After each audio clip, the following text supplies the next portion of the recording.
Hola a todos y bienvenidos a una nueva Wealth Talk, la serie de charlas organizadas desde Santander Private Banking para hacerles llegar la opinión de expertos en diversos campos como política, ciencia y sociología. De su mano esperamos comprender mejor el momento que estamos viviendo y sus consecuencias para el futuro. Hoy tenemos con nosotros al periodista Michael Stott, editor para Latinoamérica del Financial Times y un experto en la región. Antes de comenzar les doy un par de indicaciones. La intervención de Michael será en español, pero si alguien desea seguir la conferencia en inglés, lo puede hacer pulsando el botón rojo que indica EN situado en la parte superior derecha de su pantalla. For those of you preferring to follow the conference in English, please press the red button indicating EN at the right upper side of your screen. Pueden enviar sus preguntas o comentarios a Michael utilizando la opción de pregunta-comentario situada en la parte superior de la pantalla en el centro. Y por último, si se perdieron alguna de las charlas anteriores, pueden verlas en nuestra web santanderprivatebanking.com en el apartado Beyond Finance. Les dejo con Víctor Matarrán, director general de la división de Santander Wealth Management and Insurance, para dar comienzo a esta charla. Víctor, cuando quieras. Hola, buenas tardes a todos. Muchas gracias, Cristina, una vez más. Buenas tardes a todos los que os conectáis desde Europa. Buenos días a los que lo hacéis desde América. Hoy vamos a dedicar esta charla a analizar el desarrollo actual de la pandemia, desde un punto de vista sanitario, pero también económico y político en todo el mundo, pero poniendo un énfasis especial en Latinoamérica. Como sabéis, nuestra base de clientes en la región es muy grande y, bueno, estoy seguro que por eso nos van a acompañar hoy muchísimos clientes porque ha generado muchísima expectación. Para ello, como decía Cristina, contamos con Michael Stott. Él es editor del Financial Times para Latinoamérica y es un auténtico experto en la región. Michael tiene una carrera periodística de más de 34 años por todo el mundo y 9 de los cuales los ha pasado viviendo en países como Brasil, México y Colombia en la década de los 90. Países que no son tan familiares y que seguro ya tenemos muchas personas de allí conectadas. Durante los últimos meses, obviamente, como responsable de Latinoamérica en el Financial Times, ha estado muy enfocado en el seguimiento de la pandemia.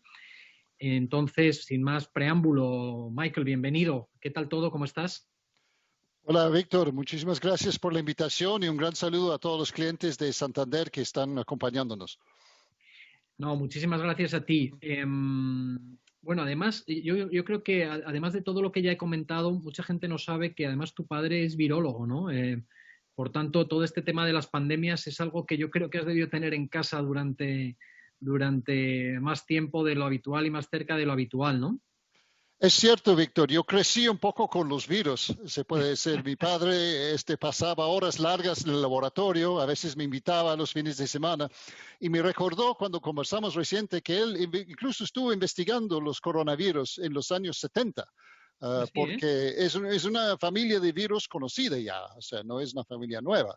Y su comentario fue interesante cuando comenzó la pandemia. Me dijo, no entiendo por qué se está haciendo tanto escándalo por el coronavirus, porque eso es un virus que conocemos. Obviamente fue un virus nuevo, ¿no? Fue una mutación, digamos, que fue mucho más potente de los anteriores. Pero lo otro que fue interesante, Víctor, fue que me recordó algo del SIDA, porque él trabajó los últimos años de su carrera en el virus del SIDA. Y me recordó que a pesar de 40 años de experiencia con la SIDA que tenemos en el mundo, tenemos ya tratamientos efectivos, pero no tenemos cura ni vacuna, ¿no? Entonces, no quiere decir que suceda lo mismo con el coronavirus, pero es bueno recordar eso, que no está garantizado que tenemos esto. Bueno, esto, bueno, esperemos que no sea así, obviamente, pero además es que esto que dices, claro, para todos nosotros ha sido un invitado nuevo este año que no conocíamos. Al menos yo nunca había oído este tema del coronavirus y la verdad es que se podía haber quedado en el anonimato. Pero bueno, oye, ¿qué le vamos a hacer? Oye, Michael, en estos meses que llevamos de crisis, ¿qué es lo que, a pesar de que tú dices que ya se estaba estudiando el coronavirus desde los 70, ¿no? Pero ¿qué hemos aprendido hasta ahora y qué nos queda por descubrir? Mucha gente dice que este es un virus del que no se saben muchas cosas. ¿Hasta qué punto y qué sabemos y qué cosas nos faltan? Sí, esa es una buena pregunta, Víctor, y creo que hay 3 aspectos críticos que todavía no sabemos. Uno es la cuestión de cuándo nos puede llegar un tratamiento efectivo o una vacuna. De eso depende mucho. La segunda es la cuestión de la inmunidad. se sabe ya que las personas que han sido expuestas al virus desarrollan algún grado de inmunidad. Lo que no sabemos es cuánto puede durar esa inmunidad. Si dura años, si dura meses. De eso también depende mucho. Y la tercera pregunta grande desconocida es la cuestión de la genética de este virus. ¿Por qué afecta tan gravemente a ciertas personas que los mata y a otros pueden pasar incluso sin mostrar síntomas? Sabemos que tiene algo que ver con la edad, algo que ver con condiciones preexistentes como la diabetes, pero hay otros aspectos que no están relacionados ni con la edad ni con la diabetes y son cuestiones puramente genéticas. Algo que sí aprendimos y que es para mí muy alentador es que este es un virus que no pega mucho a los jóvenes. Y creo que para todos los que somos padres de familia o madres de familia, es un gran alivio saber que nuestros hijos no están corriendo el mismo peligro de pronto que las personas más de mayor edad, ¿no? Eso creo que es algo de las cosas más alentadoras de este virus. También sabemos que la tasa de mortalidad no es tan elevada en general, en la población en general, ¿no? Hubo también mucha pregunta, mucha duda acerca de esto al inicio, si eso iba a ser tan letal o no. Y sabemos ya que si tienes menos de 50 años, la letalidad no es muy alta. Yeah. Bueno, este tema de los jóvenes tiene el inconveniente también de que parece que son como peligrosos los jóvenes porque lo pueden llevar por ahí sin saberlo, pero la verdad es que tienes razón que es un alivio. Esto fue una de las cosas que al principio, que todo el mundo piensa en su familia, en sus hijos y tal, pues cuando vimos que parecía que la probabilidad era muy baja, algo de alivio tienes, ¿no? Sí, totalmente. Completamente de acuerdo. Oye, y ahora estamos en un momento, a ver, yo he pasado personalmente por una etapa en la que empecé a estar mucho más optimista, según en España en concreto fue bajando toda la pandemia y se fue arreglando el sistema sanitario, etcétera, etcétera. Pero ahora llevamos una semana o dos que estamos con estas noticias de rebrotes en Alemania, en Pekín, en España. ¿Cuál crees que es la situación más probable ahora que pase en esta reapertura, digamos, en Europa? Y luego, ¿qué debería aprender Latinoamérica si nos enfocamos en Latinoamérica de este proceso europeo, ¿no? Porque aquí una de las cosas que parece es que aprendemos poco. Nosotros desde Europa lo vimos pasar por China, luego se fue a Italia y desde España lo vimos a Italia y luego llegó a España y no parece que hayamos aprendido mucho según ha ido avanzando. Entonces, ¿tú cómo crees que va a ser el escenario en Europa y qué puede aprender Latinoamérica de ello? Bueno, Víctor, es cierto que han sido como tres fases muy distintas de esta crisis. La primera fue la asiática, la China en especial. La segunda fue una crisis más de Europa y de Estados Unidos. Y la tercera de América Latina. Y si uno ve la evolución de la pandemia a mediados de abril, casi todos los casos se daban en Europa y Estados Unidos. Hoy día, más del 50% de los casos nuevos se están dando en América Latina. Y el porcentaje europeo ya se ha bajado muchísimo. Entonces, se ha cambiado mucho el carácter de esta pandemia. Ya es más que todo una pandemia que está pegando a los países en desarrollo y más que todo en América Latina. Ahora, la cuestión de rebrotes es de esperarse, es lo primero que hay que decir, porque el confinamiento tan estricto no mata el virus, lo restringe, ¿no? Le quita el campo de juego, pero no lo acaba, no es un tratamiento, es una medida de cautela, de precaución. Entonces no extingue el virus, disminuye su transmisión, pero no lo extingue. Entonces es absolutamente de esperarse que cuando se va saliendo del confinamiento habrá rebrotes. La gran pregunta es qué tan efectivamente se pueden controlar los rebrotes y de ahí depende mucho la capacidad de prueba y de seguimiento, que es algo que en Europa creo que el líder ha sido Alemania, que ha tenido un éxito muy grande en la cuestión de pruebas y de seguimientos. Los chinos también, hay que destacar, han sido sumamente efectivos en su manejo. Lo han hecho con unos, francamente, yo diría, abusos de autoridad, que son para nosotros en Europa algo aterradores, pero han sido muy eficaces. No se puede negar. El gobierno chino saca todos los datos de los teléfonos móviles de los ciudadanos. El concepto de privacidad no existe. El concepto de confidencialidad de datos no existe. Ellos tienen acceso a absolutamente todos los datos de los ciudadanos, de sus celulares, de sus transacciones financieras, y los aprovechan. Y los han aprovechado bien para controlar la pandemia, hay que decirlo. Entonces, Bueno, uno podrá decir a un nivel que eso es un ejemplo de cómo manejarlo con éxito, pero a otro nivel yo creo que en Europa habría poca aceptación para ese tipo Sí, de medidas, ¿no? completamente, muy poca, muy poca. Oye, ¿y tú cuál crees que es la evolución, digamos, hablando de la parte sanitaria, ¿no? Ahora mismo en Latinoamérica estamos en una fase en la que sigue creciendo aquello. Yo sé que nadie lo sabe, pero ¿tú qué crees que podemos esperar los próximos meses en Latinoamérica en particular? Sí, es muy preocupante la situación en América Latina, Víctor, y lo he estado acompañando de cerca. Lo que se vio en la región es que la mayoría de los países, con algunas excepciones, adoptaron las mismas medidas que adoptaron los países europeos, confinamientos estrictos y cuarentenas y cierre de fronteras, etcétera. El problema es que vemos ya después de unas semanas, estas medidas no han sido eficaces en América Latina. Y la razón es muy sencilla, es que hay una economía informal muy grande, hay una informalidad de más o menos un 50%, y estas personas tienen que salir de sus casas para vivir, para trabajar, para ganar su pan diario. Entonces, estas medidas de confinamiento que funcionan en Europa no funcionan en América Latina. Y además hay otros problemas de que la imagen de los gobiernos es muy mala. Las personas no confían en sus gobiernos en América Latina en un gran nivel. Y fuera de eso, en los dos países más grandes de la región, en México y en Brasil, hemos tenido líderes populistas que han seguido más el modelo de Trump de minimizar la pandemia y apostar sobre una recuperación económica rápida para ayudarles políticamente, que es una apuesta grande, riesgosa, que hasta ahora uno puede decir no les está saliendo muy bien, pero no sabemos todavía el final de esta historia.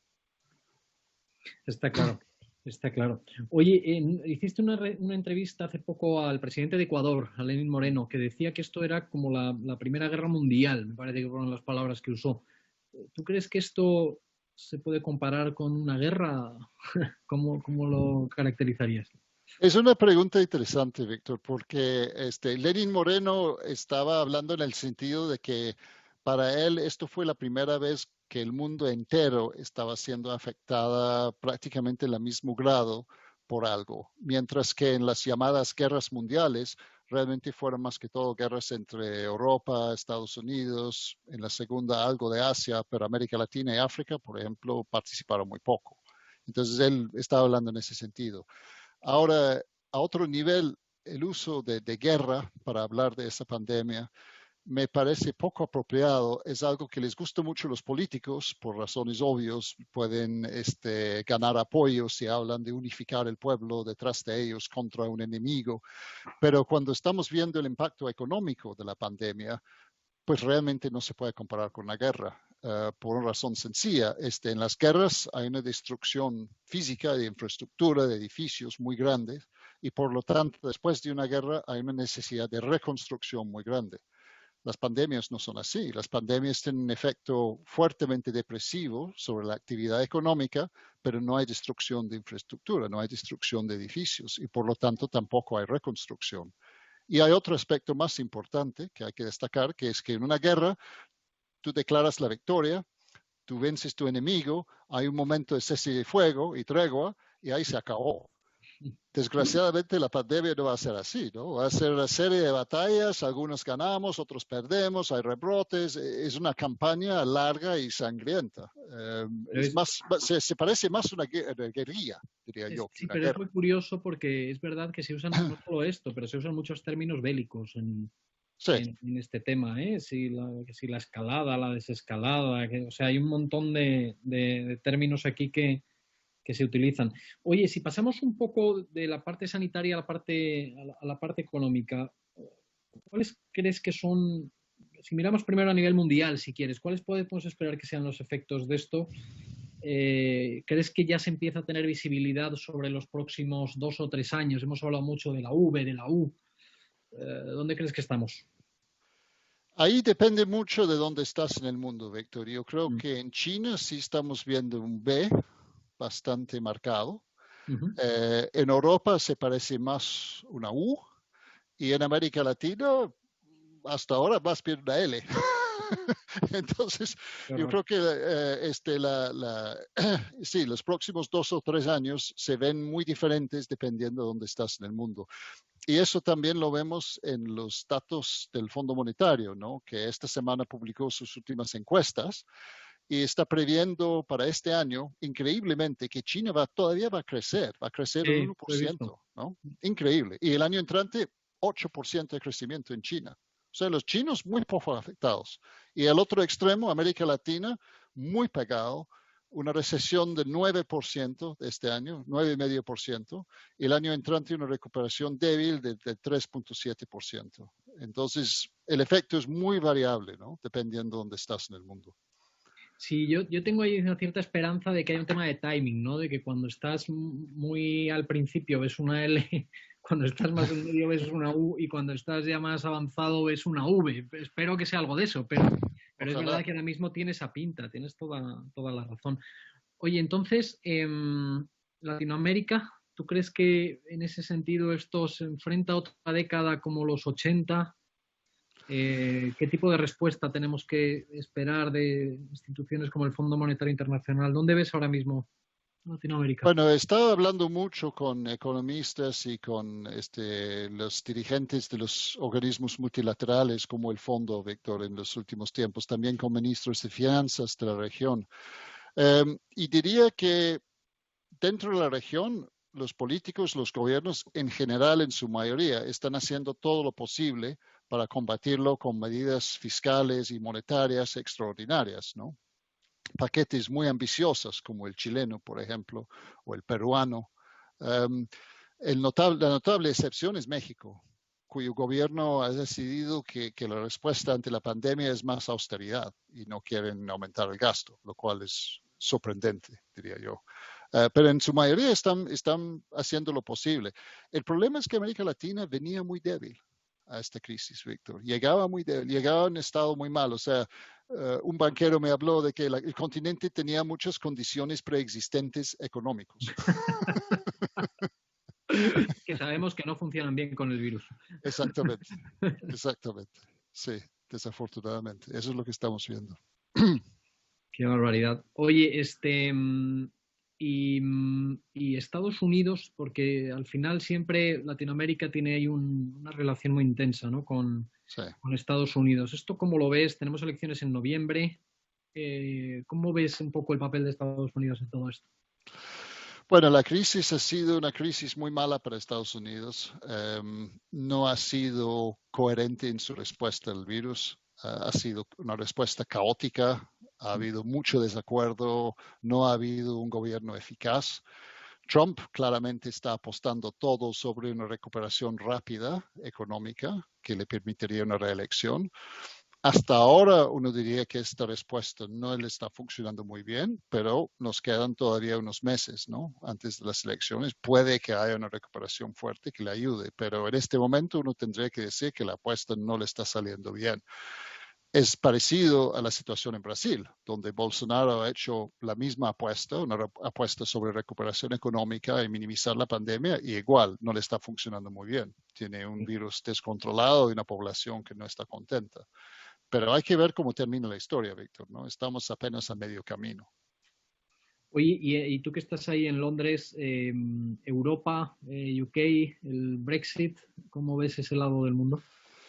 Bueno, para Inglaterra tampoco ha sido buena la respuesta, ¿no? Creo que hay una gran decepción en el país por la respuesta gubernamental que ha sido floja y poco eficaz. En Europa el ejemplo ha sido Alemania, para mí, ha sido una respuesta ejemplar y lo han hecho muy bien, han controlado muy bien el virus, tenían ya un sistema de salud muy buena, pero la respuesta gubernamental ha sido excelente.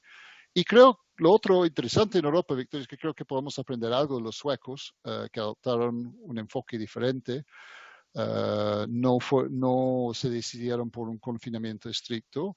Sí tuvieron una tasa de mortalidad más alta, pero el impacto económico y social ha sido mucho menor. Y bueno, la cuestión de si la tasa más elevada de mortalidad es aceptable o no es obviamente una cuestión para los suecos, pero yo diría que la mortalidad no ha sido descontrolada, no ha sido una cifra absolutamente fuera de lo que ha sucedido en otros países. Entonces yo creo que ellos sí nos están enseñando que es posible adoptar medidas menos drásticas y también controlarlo. Oye, y en este sentido, al final, ¿tú crees que aquí hay países vencedores y países perdedores o aquí pierde todo el mundo? ¿Cuál es? Yo creo que los vencedores son los países de Asia Oriental, los chinos y los países del sureste asiático, que están teniendo una buena crisis, entre paréntesis, les está yendo relativamente muy bien y están demostrando una gran agilidad en la respuesta gubernamental, están utilizando la tecnología de una manera muy eficaz. La tecnología ha sido clave en la respuesta asiática y creo que el efecto de esto es de reforzar el auge asiático, que es un fenómeno que ya estamos viviendo desde hace un par de décadas, pero Asia está aumentando su importancia en la economía mundial y ese proceso se va a acelerar. O sea, las cifras del Fondo Monetario lo muestran claramente. Asia va a seguir creciendo, se va a recuperar muchísimo más rápido que Europa y Estados Unidos. Sí, es verdad que el FMI ha dado esas cifras, pero aquí también hay un tema de que hay gente que habla mucho de países intentando reducir a raíz de esto su dependencia de Asia y de China y cosas así. ¿Tú crees que el neto sigue siendo positivo para China? Yo creo que los países sí van a reducir su dependencia sobre China, pero eso beneficia a otros países asiáticos, porque en su mayoría la producción industrial no volverá a Europa o Estados Unidos porque los costos son demasiado altos. Entonces lo que va a pasar es que la producción se va a pasar de China a Vietnam o a Filipinas o a Malasia, ¿no? Entonces igual se queda dentro de Asia. Y para los chinos en particular, creo que económicamente van a salir fortalecidos relativo al resto del mundo y también en implementación tecnológica. Están implementando muy rápidamente las tecnologías del 5G, que son claves para la próxima generación tecnológica y están muy adelantados con eso, ¿no? También están siendo muy eficaces con su diplomacia, se ha llamado la diplomacia de la máscara, que son regalos chinos de equipamientos, máscaras, etcétera, que han llegado a muchos países latinoamericanos, mientras que Estados Unidos ha hecho relativamente muy poco en ese sentido. Entonces, nuevamente los chinos están imponiéndose, ¿no? Esto no lo sabía yo, es un dato interesantísimo. Oye, y si pasamos un poco a la parte social, a ver, aquí estamos observando algunas, no sé cómo llamarlo, alguna agitación social, bueno, en Estados Unidos asociado al tema del racismo, ¿no?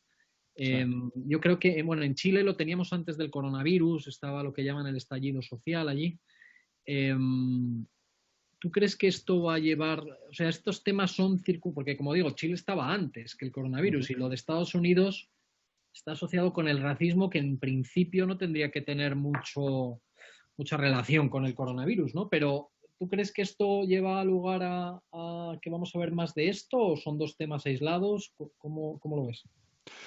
Yo pienso, Víctor, que tienes una situación en que hay un gran descontento, un gran malestar en muchas sociedades de Estados Unidos, América Latina, Europa, como en parte como resultado de la estagnación económica, de la pérdida de trabajos bien calificados, pérdida de industria, países asiáticos, pérdida de competitividad económica y declive relativo económico.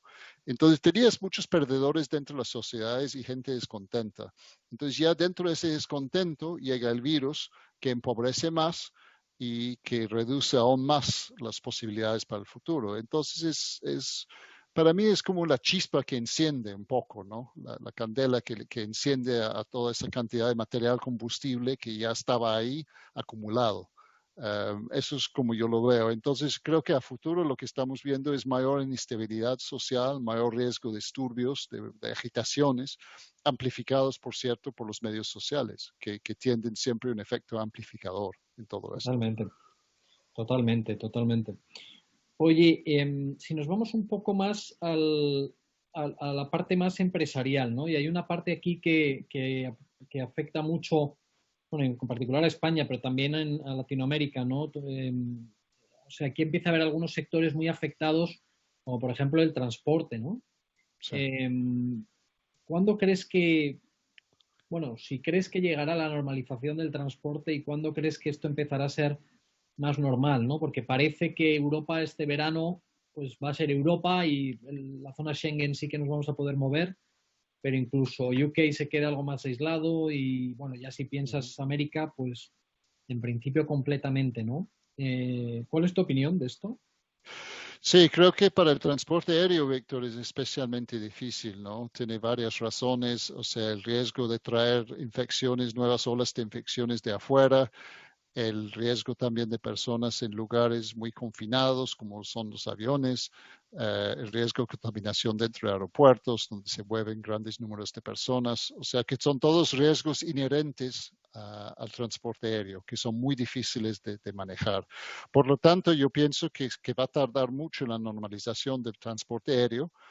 Va a comenzar con los vuelos de corto alcance, van a ser los primeros en recuperarse porque creo que la gente va a aceptar cierto riesgo, va a estar más dispuesto a arriesgarse por 1 o 2 horas de vuelo que por 12 o 15 horas de vuelo.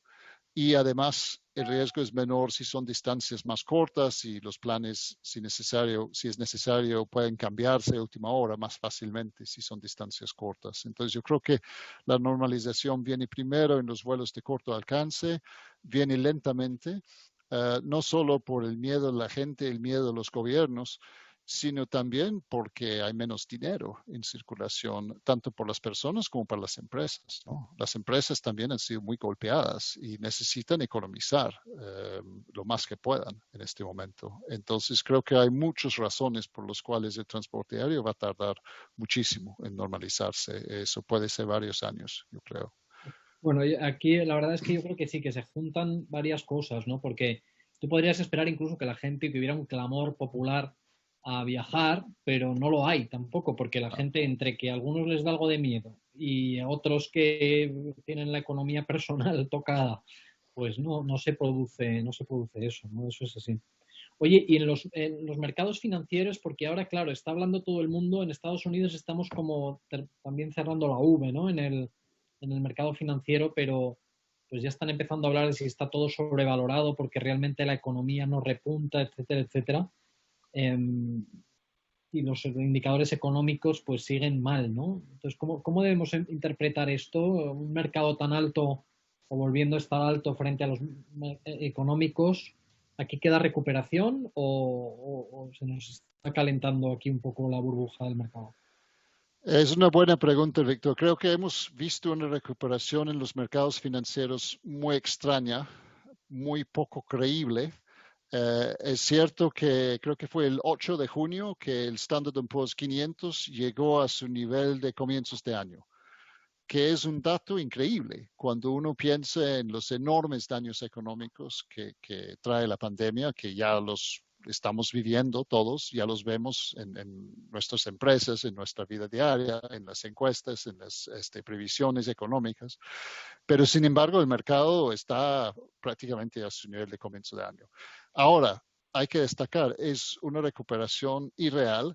¿Por qué? Porque está acompañado por otros señales que son para mí mucho menos alentadores. Uno de ellos es el precio del oro, que ha subido notablemente este año, que es un señal claro de que hay muchos inversionistas que esperan tiempos difíciles por delante.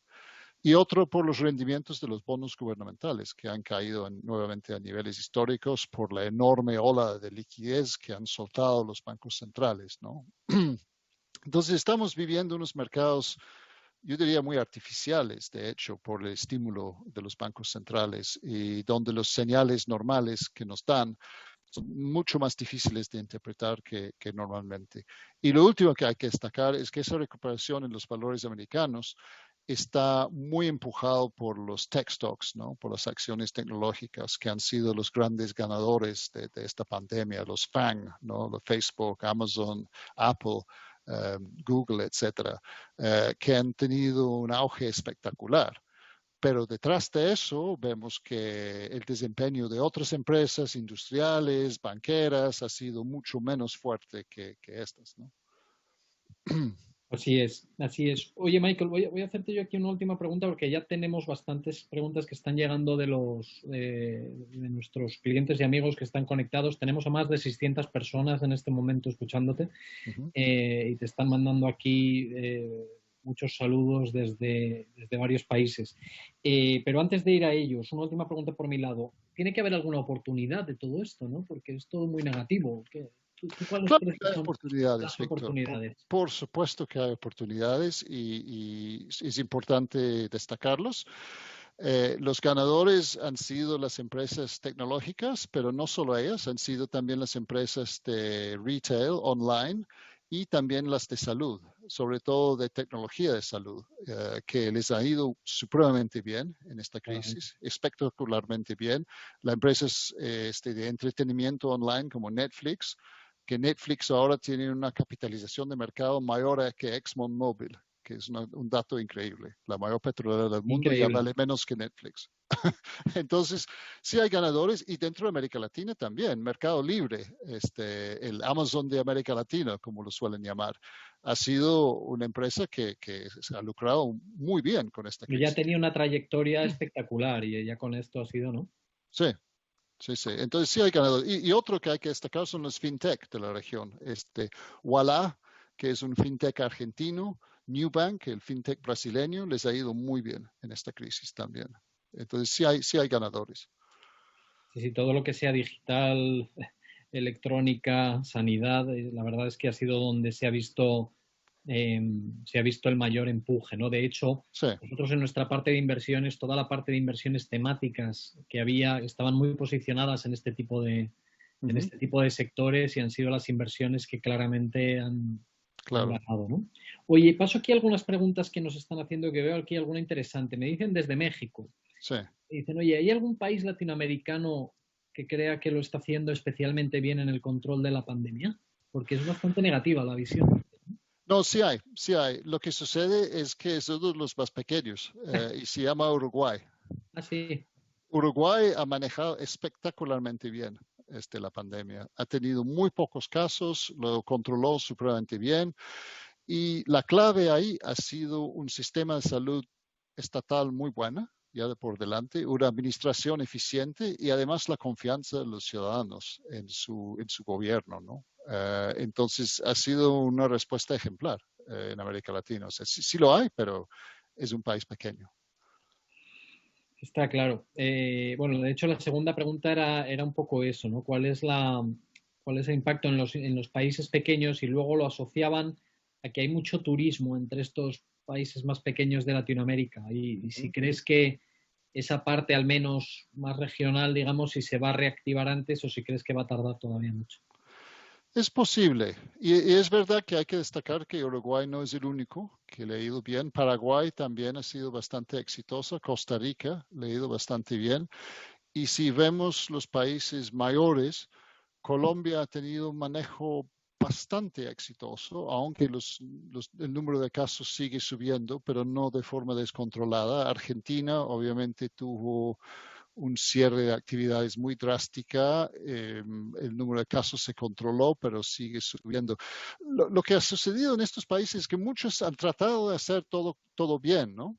Han seguido, digamos, el texto europeo, pero no les ha funcionado tan bien como en Europa, por las razones sociales que hablamos. Entonces, yo les entiendo mucho el problema, o sea, entiendo muy bien el problema. Es muy difícil en el contexto latinoamericano aplicar medidas eficaces en sociedades que son muy diferentes y cuando hay gobiernos y administraciones que no tienen el respeto de la población, ni el alcance, ni la eficiencia en la máquina administrativa que tienen otros países. Y además la región ya venía en la crisis con sistemas de salud bastante precarias en muchos países. Entonces, yo diría que muchos gobiernos han hecho todo lo posible, ¿no? Han dado respuestas fuertes y bien pensadas y con buenas intenciones, pero desgraciadamente no les ha funcionado siempre. No ha sido por negligencia administrativa, es lo que quiero decir, ¿no? Está claro. Está claro. Oye, me preguntan aquí también desde México que si México no tiene los paquetes como los que hemos mencionado de Chile y Perú, ¿cuál es tu pronóstico para México? Sí, creo que México es un caso desafortunado, ¿no? Porque tenía todo para que esto no fuera tan grave. O sea, venía eso con una economía relativamente fuerte, venía eso también con finanzas sanas, finanzas públicas sanas, con niveles de endeudamiento bastante bajos. Entonces tenía, y también tiene un grado de industrialización mucho mayor a que la mayoría de la región. Entonces tenía todos los elementos para salir bien de esa pandemia con una respuesta adecuada. Pero desgraciadamente la respuesta gubernamental hasta ahora ha sido de minimizar la pandemia y además minimizar la acción gubernamental. Entonces no ha habido apoyo a las empresas, prácticamente nada para las empresas grandes. No ha habido paquetes de gasto para estimular la economía. Ha habido a la vez austeridad, más recortes y por lo tanto, y además ningún esfuerzo por parte del gobierno de decir México debe ser una plaza para ganar inversiones, para ganar algo de esa producción de pronto que se va a traer de vuelta de Asia, que México debería estar en una posición perfecta de ganar negocios de China y Claro. tal. Pero no lo está haciendo, no lo está aprovechando. Entonces creo que es una oportunidad perdida para México. Y como dije, tiene el espacio fiscal para un gran paquete de estímulo y no lo está usando. Entonces, los economistas con los cuales hablo están un poco desesperados con eso, ¿no? Porque dicen que entonces la situación de México va a terminar este año siendo mucho peor de lo que debería de ser. Va a terminar como uno de los países más afectados de la región cuando debería haber sido uno de los menos afectados. Qué pena. Oye, me preguntan también desde Estados Unidos, en este caso, que si crees que esta política de Trump que comentabas le va a pasar factura en las elecciones. Pues como comenté, yo creo que hasta ahora no les está dando buen resultado y eso uno lo ve en las encuestas.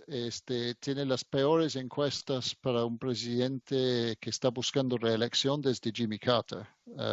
O sea, tiene números muy malos en este momento. Es una brecha ya de 2 dígitos con Joe Biden, ¿no? De desventaja. Ahora estamos todavía a varios meses de las elecciones. Muchas cosas pueden pasar, pero uno tendría que decir que en este momento no parece que la apuesta le esté saliendo, ¿no? Está claro, está claro. A ver, tengo por aquí alguna más. ¿Cuál crees que es la probabilidad de un confinamiento masivo de nuevo en Europa? Esa es una pregunta difícil. Yo creo Sí. que un confinamiento masivo es poco probable, sobre todo porque la ciudadanía yo creo que no lo acepte, francamente. Yo creo que la ciudadanía no está dispuesta a aceptar otro confinamiento igual, sobre todo los jóvenes, ¿no? Que más han sufrido, los que están de una edad escolar, universitario, han sufrido terriblemente con esto. Y ellos además ya saben que su riesgo es muy bajo en esta pandemia, su riesgo personal. Claro. Entonces yo lo veo muy difícil imponer otro confinamiento. Yo creo que si hubiera un otro auge de la pandemia, la respuesta correcta por parte del gobierno sería de confinar a los ancianos y a los vulnerables, Sí, o pero de hacerlo dejar más a los segmentado demás de que alguna circulan. forma. Sí, de separar a los más vulnerables y dejar que los demás circulen. Pero creo que Estoy de otro acuerdo. confinamiento no lo aguantamos, ni económicamente ni socialmente. Claro, estoy de acuerdo. O sea, por la parte económica, yo creo que tendrías un rechazo de una gran parte de la sociedad que sabe lo que nos pasa si lo volvemos a hacer. Y por la parte social, sobre todo los jóvenes, ¿no? Como decías, yo estoy bastante de acuerdo con eso. Oye, me preguntan por aquí, ¿cuándo crees que tendremos una vacuna? Ojalá yo supiera eso. Estamos haciendo unas preguntas muy difíciles, pero estaba comentando antes a Michael que esto normalmente es él haciéndome las preguntas a mí, ¿eh? Pero por una vez, pues esto es como una especie de venganza, ¿eh? Exactamente. Sí, la vacuna es una incógnita, ¿no? O sea, hay vacunas ya que están en producción, incluso, porque han comenzado algunas empresas a producir vacunas sin saber si funcionan. O sea, vacunas que todavía están siendo probadas, porque están tan desesperadas para sacarlos al mercado. Yo creo que es probable que tengamos algún tipo de vacuna en el próximo año o 2, pero qué tan eficaz será, no lo sé. O sea, acordémonos a la vacuna que existe desde hace varios años para la gripa, ¿no? Eso ya existe desde hace años y lo recomiendan para los ancianos. pero no es completamente eficaz. Te ayuda a algo, te da algún grado de protección, pero no te impide de contraer la gripa, ¿no?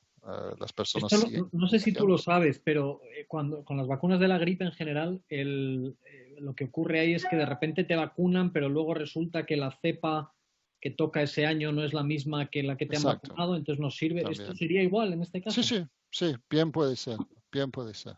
Sí, No, es sí, complicado sí. esto, claramente. Bien, oye, aquí me preguntan más cositas. Vamos a ver, dicen, bueno, me preguntan desde Perú, me preguntan. Igual para darte una pista, me dicen que es desde Perú. Que si tuvieras que elegir algún país donde irte a vivir tras la crisis, aparte de Reino Unido, donde vives ahora, ¿cuál sería? Pues si estamos pensando solo en la cuestión del manejo de la pandemia, uno tendría que decir que sería Nueva Zelanda o Uruguay o uno de esos países pequeños que lo ha manejado muy bien. Ahora, yo no soy el tipo de persona que aguanta la vida en un país pequeño, remoto, lejos de todo. O sea, estos son países muy bonitos, por cierto, pero yo necesito un poco más de acción. Entonces, para mí, yo prefiero vivir con el riesgo y quedarme en el centro de las cosas, sea en Londres, sea en Estados Unidos o sea en Brasil o México, ¿no? Está claro, está claro. Bueno, con Nueva Zelanda nos podemos meter porque yo creo que no tendremos a nadie conectado. No, creo que no va a haber ningún problema. Uruguay igual tenemos alguno, ¿eh? Esto hay que tener más cuidado. Es hermoso Uruguay, o Uruguay es sea, es maravilloso, un la país mentira es una lindísimo, maravilla. pero está muy lejos. Ya lo creo. Oye, me preguntan desde Chile directamente si crees que esto eh, generará todavía más crispación social de la que teníamos ahí antes de empezar, o si crees que por el contrario la mitiga de alguna manera. Yo pienso que lo puede mitigar. ¿Por qué? Porque el gobierno realmente ha anunciado un paquete muy ambicioso de ayuda social, lo cual nunca se ha visto antes en Chile. Y creo que sí ha aprendido lecciones de la crisis. Ha habido varios cambios de ministros y ahora hay un ministro de Hacienda, Ignacio Briones, hablé con él esta semana. Es una persona que ha ganado mucho respeto entre los chilenos, según entiendo, porque es una persona conciliadora, una persona que escucha, una persona que busca acuerdos, que está muy consciente de la necesidad de negociar. Un estilo muy diferente a los estilos anteriores. Entonces, creo que sí hay signos alentadores de que en Chile podemos salir de esto con una sociedad un poco más unida en torno a una nueva agenda social. Y también creo que la gente sabe que la economía está frágil y que también hay que unir esfuerzos a que recupere rápido, ¿no? Y una nueva ola de protestas violentas sería lo peor que le podría suceder a Chile. Es verdad, es verdad. Oye, me preguntan, estamos haciendo aquí unas preguntas que, vamos, de todo tipo, pero me preguntan qué opinión tienes sobre Costa Rica y El Salvador. Me preguntan en especial por la renta fija, que está a unos precios interesantes. Bueno, No sé si Costa tienes alguna Rica, opinión de estos países. sí, Costa Rica, yo diría que en cuanto a la pandemia les ha ido bien porque tienen un buen sistema de salud, tienen una respuesta eficaz, pero en la parte fiscal tienen problemas serios y creo que la renta fija puede ser barata, pero es porque probablemente viene por ahí un programa de reestructuración de deuda con el Fondo Monetario, ¿no? Ya, Entonces, tienen problemas en sus cuentas bastante graves, tienen un déficit bastante elevado ya desde hace años bueno, están en una situación complicada fiscal Costa Rica. El Salvador es un poco diferente. En cuanto a la pandemia, han sido muy autoritarios, han tenido medidas supremamente drásticas. Y lo interesante ahí es que la población ha sido absolutamente de acuerdo con todo eso. O sea, hemos reportado cosas desde El Salvador que parecen aterradores, de encarcelados en cadenas, todos para que no se muevan, para que no transmiten el virus, pero la población feliz, todos los salvadoreños apoyando su gobierno y un grado de apoyo muy alto al presidente. Las finanzas públicas, El Salvador, mejores que los de Costa Rica, por cierto. ok. Em, Aquí sin ningún orden en particular, porque vuelven a tu comentario de China de antes. Me dice que si crees que este papel reforzado, digamos, de Asia, que has dicho, en particular de China, le puede llevar a ser el líder mundial que Estados Unidos tuvo tras la Segunda Guerra Mundial o no es para tanto? Yo sí pienso que Estados Unidos está en un declinio permanente. Y China está en un auge también. Y creo que ese es un proceso que ya lleva unos 30, 40 años y tiende a acelerarse con la crisis. Y creo que es no solo China, sino también los países de Asia Oriental y suroriental que se están beneficiando con esto y se están volviendo cada vez más ricas y más poderosas como parte del orden mundial. Yo cuando converso con los ministros y presidentes de América Latina, siempre les pregunto si están mirando el ejemplo de Asia y aprendiendo de los países asiáticos lo que pueden hacer para acelerar su crecimiento económico. Y siempre me sorprende que todavía son pocos los líderes de la región que están mirando a Asia. Creo que el peso de la tradición, de la historia, de la cultura, es todavía muy grande en América Latina y por lo tanto su clase dirigente en general tiende siempre a mirar a Estados Unidos y Europa para buscar soluciones, para buscar ejemplos. Pero creo que con esta crisis es otra muestra clara de que tienen que comenzar a mirar a Asia y aprender lecciones de Asia, porque el crecimiento que se está dando en países como Malasia, Singapur, Indonesia, Vietnam, es impresionante. El dinamismo, la ambición, la tecnología, son países muy dinámicos. Sí, y creo que América Latina puede aprender mucho ahí. Sí, también tener su espacio, ¿no? En la conectividad por su lado con estos países también, claramente. Me preguntan si crees que invertir en acciones latinoamericanas es un buen tema ahora, dado que tendrán que recuperar. Bueno, creo que Santander está mucho mejor posicionado que yo para dar consejos de inversión. Pero no damos. yo apenas diría que las acciones latinoamericanas sí están baratas en este momento. Y las oportunidades siempre favorecen a los valientes, ¿no? Siempre como decimos. Entonces hay oportunidades, por cierto, sobre todo porque parte de la razón por la cual están tan baratas estas acciones es por las devaluaciones muy fuertes que han tenido las monedas latinoamericanas este año, que han sido en parte revertidas en Brasil en el último mes, pero no totalmente. Y es cierto que todavía Brasil, México, Argentina siguen siendo muy baratos para personas que quieren invertir con un plazo largo, creo. Como siempre en América Latina hay que pensar a largo plazo, ¿no? Pero sí hay oportunidades, por cierto. Oye, me preguntan por Argentina, la visión por Argentina, bueno, dicen en particular dentro de 5 o 10 años. Argentina es un caso difícil, ¿no? Porque cada vez que uno visita el país, uno se da cuenta del dinamismo que tiene la clase empresarial, de lo bien educado que son las personas, de lo bien preparado, de que hay empresas como Mercado Libre, Ualá, como notamos, que son ejemplos. Pero, sin embargo, ha habido administraciones y gobiernos que no han permitido que ese país realice su potencial y sobre todo creo que no ha habido una confianza en la moneda, ¿no? Hay un dato interesantísimo con Argentina, que es un acreedor al mundo neto, Argentina. ¿Por qué? Porque los argentinos tienen más dinero colocado por fuera del país de que el país ha prestado del resto del mundo. Y eso, ¿qué significa? Básicamente significa que los argentinos no confían en Argentina. Eso es una situación triste, pero mientras no cambie, es difícil ser optimista por el futuro de Argentina. Pero si pudiera cambiarse, Argentina, por cierto, tiene todo para ser un gran éxito, ¿no? Pero se necesita que los argentinos vuelvan a confiar en su país. Ese proceso creo que comenzó con Macri. Desafortunadamente las cosas le salieron de las manos y terminó muy mal. Pero sí hubo indicios, los primeros 2 años de Macri, sí hubo una expectativa de que esa confianza iba a volver a Argentina, las personas comenzaban otra vez a pensar en invertir en su país y desgraciadamente terminó mal y ahora estamos en otra situación, pero ojalá volvamos a eso, ¿no? En el futuro. Sí, es verdad que hubo un momento que parecía que giraba todo, aunque luego acabó descarrilando. Oye, hablan aquí también de si crees que esto va a provocar que desde Latinoamérica se produzcan migraciones de la gente con más recursos hacia países más desarrollados, o si eso tradicionalmente no pasa en Latinoamérica.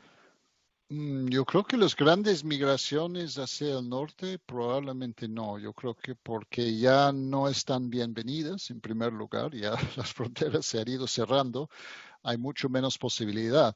Lo que sí se ha producido ha sido una muy gran migración interna dentro de América Latina de venezolanos, ¿no? Que trágicamente se han visto en la necesidad de salir de su país para Sí. huirse de un colapso económico sin precedentes.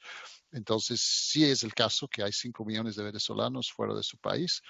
Y eso es una ola de refugiados que, bueno, cuyo futuro todavía no sabemos. Depende mucho del futuro de Venezuela, que es otra incógnita, ¿no? Sí, es verdad. Oye, en Venezuela, ahora que lo has sacado, me interesa mucho, no nos han preguntado particularmente, pero me interesa mucho ver tu perspectiva sobre si esto es una situación que está ahí enquistada y no se le ve solución, o si ves aquí alguna evolución en el medio plazo. Víctor, yo diría que Venezuela es la gran tragedia de América Latina, ¿no? Es una tragedia terrible. Yo conocí Venezuela en los años 90, cuando yo estaba viviendo en Bogotá. Yo viajaba con alguna frecuencia a Caracas. En ese entonces era todavía una ciudad próspera, funcional, con muchas empresas, muchas multinacionales, y bueno, una sociedad bien. Y ver después de 20 años lo que ha sido el resultado de 2 décadas de chavismo es trágico. No hay otra palabra para describirlo, es trágico. Ahora, como bien dices, está enquistada la situación y desafortunadamente las políticas americanas hacia Venezuela de sanciones económicas, de presión política, han tendido a endurecer aún más la posición del régimen de Maduro, que ahora vive más que todo de actividades ilegales, del contrabando de oro, del narcotráfico, de remesas. O sea, han buscado otras fuentes de ingreso. Las exportaciones petroleras prácticamente se han parado, pero el régimen ha buscado otras formas de vivir que les permite sobrevivir. Es una sobrevivencia pobre, pero es una sobrevivencia, y todavía controlan todos los aparatos represivos del Estado que les permite mantenerse. Y desgraciadamente se escucha cada vez más la comparación con Zimbabue. Y Zimbabue es un país que en una época lejana era próspera, fue arruinada por una dictadura, pero esta dictadura duró muchísimo tiempo porque fue muy autoritario, tenía control del ejército, las fuerzas de seguridad, era muy represivo y mantenía el país bajo control, pero en estado paupérrimo. Y el horror, el temor, el gran temor es que este es el futuro que puede vivir Venezuela, a menos que algo cambie. Y en este momento, francamente, es difícil de ver cómo puede darse el cambio, ¿no? La oposición liderada por Juan Guaidó ha sido frustrada en sus intentos de cambiar, de buscar un cambio democrático. El gobierno Maduro no quiere negociar. Los Estados Unidos tienen una posición muy dura. La economía está paralizada.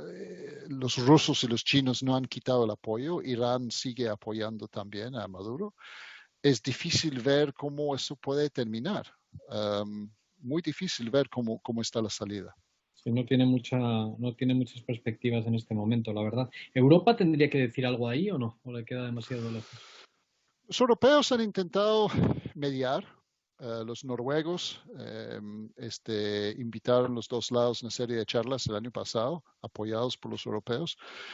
Pero en realidad lo que sucedió fue que Maduro utilizó estas negociaciones para ganar tiempo y ganar espacio. Entonces él estaba perfectamente contento de aparecer en las negociaciones, charlar y marcar otra reunión y seguir hablando, y mientras tanto no pasaba nada. Entonces tampoco dio un resultado, desgraciadamente.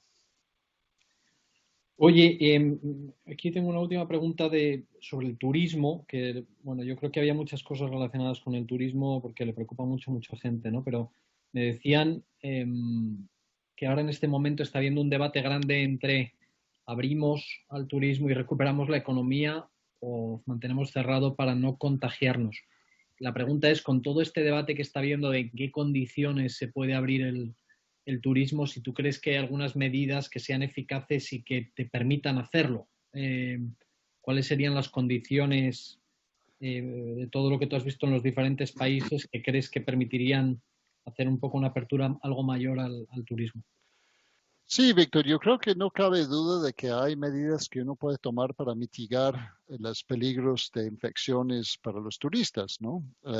Distanciamiento social en las playas, por ejemplo, o restricciones en los hoteles, en los restaurantes. La pregunta es cuántas personas querrán realmente tomarse vacaciones en esas condiciones.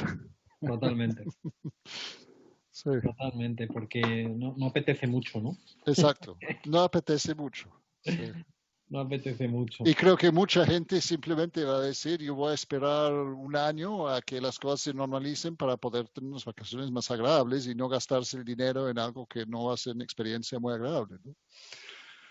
Muy bien, muy bien. Oye, simplemente para cerrar por tu parte, ¿algún consejo aquí a todos nuestros amigos latinoamericanos que están escuchando? ¿Qué les dirías? Yo creo que hay que ser optimista. Hay que recordar que por más feo que parezca esta situación, obviamente lo vamos a superar. Hemos superado muchas crisis anteriores y esta la vamos a superar y vamos a aprender de ella. Y no hay que olvidar las oportunidades. Creo que para América Latina es una oportunidad para acelerar la transformación tecnológica, acelerar la adopción de tecnologías verdes y sostenibilidad ambiental, y también de construir mejores sistemas de salud y de educación que van a beneficiar a toda la población. Y si América Latina aprovecha la crisis para hacer estas cosas, puede salir bien y fortalecido y podría haber un futuro con mucho mayor confianza. Así es, así es. Muchísimas gracias, Michael. Espero que les transmitas un poco ese optimismo y de verdad, yo creo que ha sido utilísimo. Hemos tocado muchísimos palos. Como digo, ha sido una pequeña venganza por mi parte. Hemos hecho aquí todo tipo de preguntas al señor periodista, lo cual ha estado fenomenal, pero de verdad, muchísimas gracias por estar hoy con nosotros en nombre del banco, en nombre mío y en nombre de todos nuestros clientes y amigos que están conectados. Fue un gran placer, Víctor, un gran placer. Muchísimas gracias por invitarme y gracias a todos los clientes que nos han escuchado. Nada, gracias a ti, Michael. Y antes de despedirme, recordaros a todos que tenéis nuestros Wealth Talks, los que llevamos ya hechos, disponibles en nuestra página web santanderprivatebanking.com y que el 9 de julio tendremos la siguiente. Así que nada, os esperamos. Muchísimas gracias a todos y gracias de nuevo, Michael. Gracias a ustedes. Hasta luego. Hasta luego. Hasta luego.